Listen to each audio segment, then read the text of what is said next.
फायदा नहीं। तुम अपनी बेटी के फायदे के बारे में सोचो कि अगर तुम्हारी बेटी की शादी एक अच्छे परिवार में हो जाएगी तो तुम्हारे पति की आत्मा को भी शांति मिलेगी। बेटी की जिंदगी का सवाल है। मैंने अपने सास से कहा कि यह सब मनगढ़ंत बातें हैं और मैं इन बातों पर यकीन नहीं करती।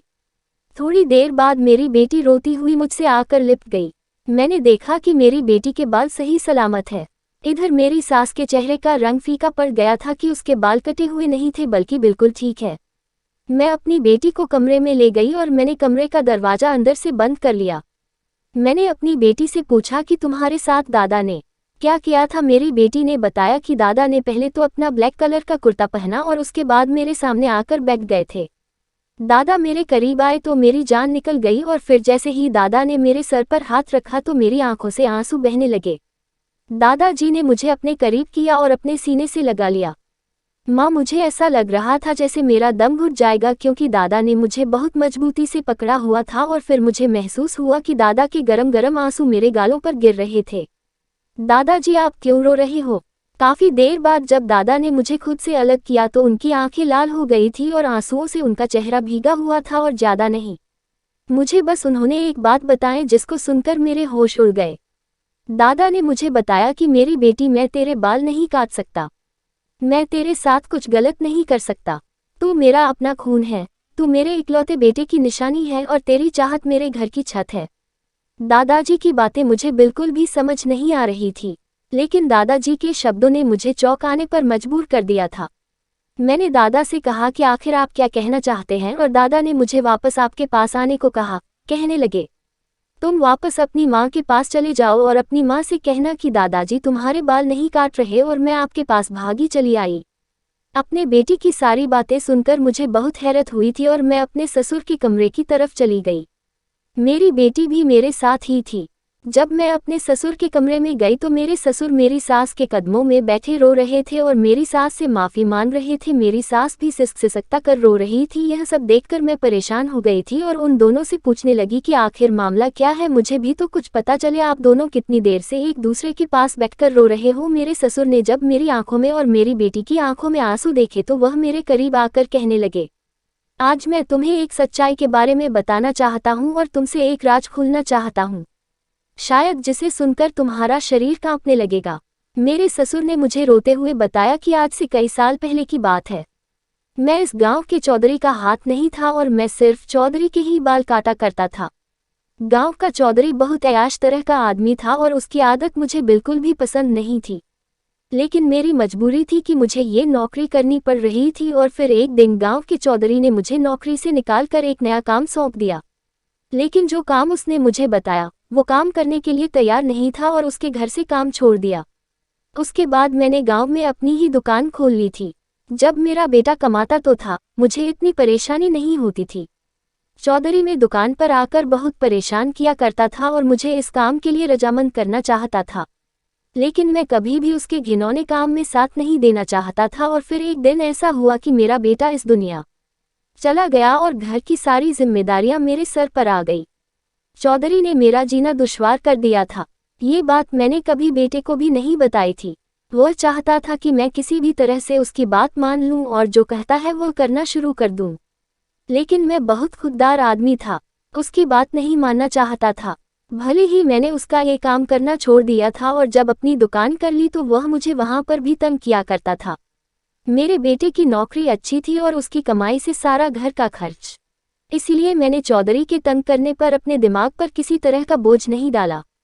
लेकिन जब मेरा बेटा मर गया और घर में परेशानी आने लगी तो मुझे सिर्फ एक यही रास्ता ठीक लगा और मैंने चौधरी के सामने हार मान ली और उसका काम करने के लिए राजी हो गया था। चौधरी ने सारे गांव में यह बात मशहूर कर दी कि मेरे हाथ में बहुत जादू है और मैं जिसके भी बाल काटता हूँ उसकी किस्मत संवर जाती है। यहाँ तक कि गांव के चौधरी की जमीन भी फलने फूलने लगी है और यह इसीलिए ही हुआ है क्योंकि मैं उनके बालों पर हाथ लगाता था। सारे ही गांव वाले अनपढ़ और सीधे साधे लोग, उनके लिए तो गांव के चौधरी की हर बात सही होती है। और गांव के चौधरी ने इस बात का बहुत ज्यादा चर्चा किया तो गांव वालों ने आंखें बंद करके उसकी बात पर यकीन करना शुरू कर दिया। और उसके बाद चौधरी साहब ने गांव में यह बात फैला दी कि मैं किसी बालिक लड़की के बाल उतार लूंगा तो उसकी किस्मत बदल जाएगी और उसकी शादी बहुत अच्छी जगह होगी। मुझे समझ में नहीं आ रहा था कि चौधरी साहब ने ये सब क्यों किया है और यह काम मुझसे क्यों करवा रहे हैं? चौधरी साहब ने मुझे लाखों रुपए देने का वादा किया था और कहा था कि मुझे बस इस गांव की जवान होने वाली लड़कियों के बाल उतारने हैं। पैसों के लालच में आ गया था और अपने घर की परेशानियों को देखते हुए मैंने चौधरी के पैसे ले लिए और यह काम करना शुरू कर दिया। मुझे लगा कि इसमें कोई गलत बात नहीं होगी और फिर जब गांव वाली यह सोचकर मेरे पास अपनी नई बालिग बेटियों को मेरे पास लाने लगे तो उनकी किस्मत बदलने लगी।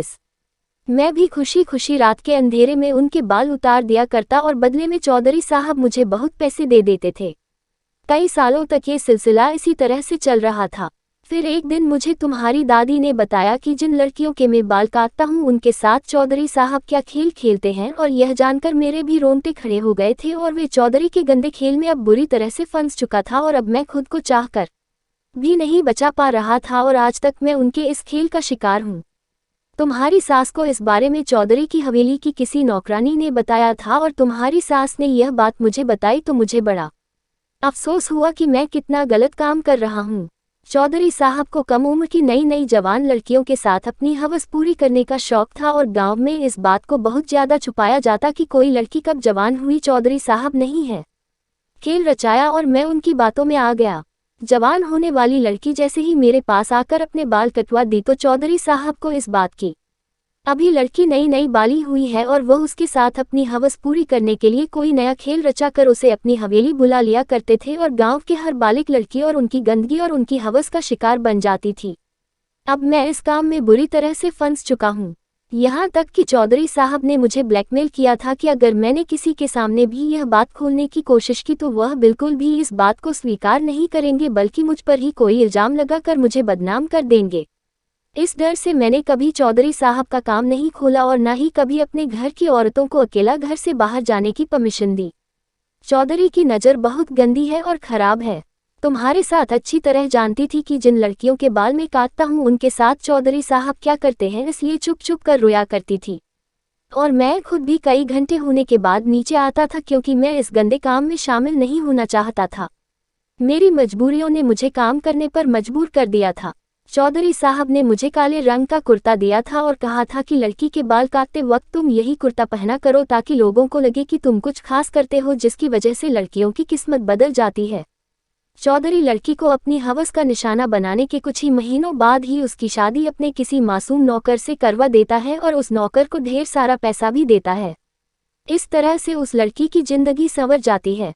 चौधरी साहब के पास पैसे की कोई कमी नहीं, इसलिए अपनी अयाशी पर आंख बंद करके सो आदमी पैसे लूट आता है और मैं उनके हाथों की कठपुतली बन चुका हूँ। लेकिन मैं अपनी पोती के बाल काटकर चौधरी साहब को ये खबर नहीं पहुँचाना चाहता कि मेरी पोती भी जवान हो चुकी है, क्योंकि मैं जानता हूँ मेरी पोती भी उस आदमी के इस दिन से नहीं बच पाएगी।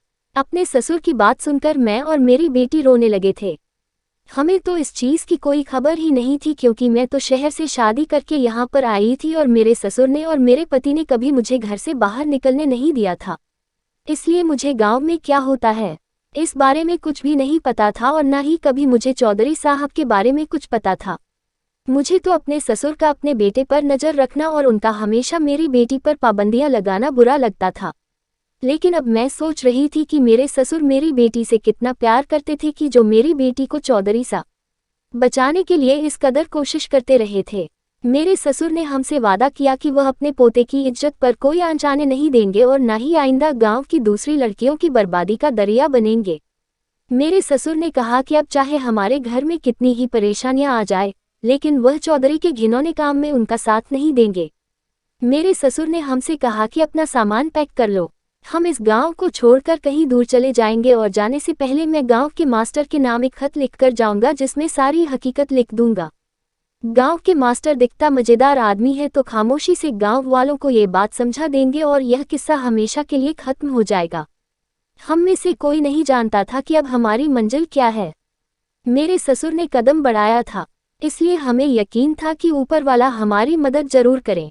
मेरे साथ सोने गांव के मास्टर के नाम पर एक लम्ब से लेटर लिखा जिसमें उन्होंने हर बात एक साफ साफ लिख दी थी, ताकि हमारे जाने के बाद कोई भी गांव वाला चौधरी साहब की बातों में न आ सके। कोई लड़की बाल कटवा कर या किसी और तरीके से चौधरी साहब तक ये खबर न पहुंच जाए कि अब वह जवान और बालिग हो चुकी है और उनके हवस का निशाना बनने के लिए तैयार है। मुझे आज भी अच्छी तरह याद है कि जब भी कोई लड़की बालिग होने के बाद घंटे होती और फिर कुछ दिनों के बाद वह डरी सहमी रहती थी और खामोश रहती थी। मुझे ऐसा लगता था जैसे सब इसीलिए है क्योंकि वह गंजी हुई है, इसलिए परेशान है, लेकिन ये रास्ता खुला था कि वह चौधरी साहब की हवस का निशाना बन। और मेरे ससुर, जिनको मैं बहुत ही गलत समझती थी, दरअसल वो खुद भी एक तकलीफ का शिकार थे। और जब हम ये गांव छोड़कर जा रहे थे तो मेरे ससुर के चेहरे पर सुकून था। सर, गांव में ऐसे बहुत से चौधरी मौजूद हैं जो इस तरह की हरकतों में शामिल हैं और सीधे साधे गांव वाले फोन की घंटी और उनकी करतूत नहीं जानते हैं। शहर के लोगों को चाहिए कि वह गांव में पढ़ाई के सिलसिले को आगे बढ़ाएं ताकि सीधे साधे और भोले भाले गांव वाले ऐसी घटिया सोच के लोगों से खुद को बचा सके। मेरे ससुर ने चौधरी के जितने भी पैसे कमाए थे, वह सारे पैसे लेकर मेरे ससुर, हमारा पूरा परिवार शहर जाकर रहने लगा था। शहर जाकर रहने में हमें बहुत परेशानी हुई थी क्योंकि नया नया शहर था और हम गांव के लोग थे, इसलिए हमें रहने में दिक्कत आ रही थी। मेरे से शहर में एक मकान खरीद लिया। मकान छोटा था लेकिन हमारा गुजारा अच्छे तरीके से हो रहा था। मेरी बेटी जवान हो गई, वह भी पढ़ाई कर रही थी और बच्चों को ट्यूशन में पढ़ाती थी। मैं भी जॉब क्योंकि मैं पढ़ी लिखी थी इसलिए मुझे जॉब आसानी से मिल गई। मेरी सबसे अच्छी सिलाई आती है, वह भी सिलाई करती है। अब इसी तरह से हमारे घर का गुजारा चल रहा है। लेकिन अब बहुत अच्छी जिंदगी गुजर रही है क्योंकि आप किसी तरह की कोई परेशानी नहीं है और मेरे ससुर भी बहुत सुकून से है और अब वह मेरी बेटी पर कोई रोक तो भी नहीं करते। शहर आने के बाद हमारी जिंदगी पूरी तरह से बदल गई। ना जाने उस चौधरी के साथ क्या हुआ होगा, लेकिन मुझे उम्मीद है कि चौधरी के खिलाफ मास्टर ने जरूर को। क्या होगा, हम गरीब लोग हैं। अगर गांव में रहकर चौधरी का सामना करते तो चौधरी हमें गांव का नहीं छोड़ता और हमारी जिंदगी तबाह बर्बाद कर देता। इसलिए तो मेरे ससुर ने गांव के ही छोड़ने का फैसला किया था। फिलहाल हमारी परेशानियां खत्म हो गई। हम 3 औरतें बहुत अच्छी कमाई कर रहे हैं और हमारे घर का खर्चा चल रहा है। ससुर भी छोटा मोटा कोई काम कर लेते हैं, लेकिन उन्होंने हमारे लिए पहले ही काफ़ी कुछ किया है, इसलिए हम नहीं चाहते कि अब वह काम करें। उनकी उम्र हो गई है, वह बीमार रहने लगे हैं। अब हम माँ बेटी एक घर का बोझ उठा रहे हैं और हमारी जिंदगी बहुत अच्छी गुजर रही है और बहुत खुशी है। आपको हमारी कहानी पसंद आई होगी। कहानी पसंद आए तो वीडियो को लाइक करें, तो चैनल को सब्सक्राइब करें और वीडियो को शेयर करें।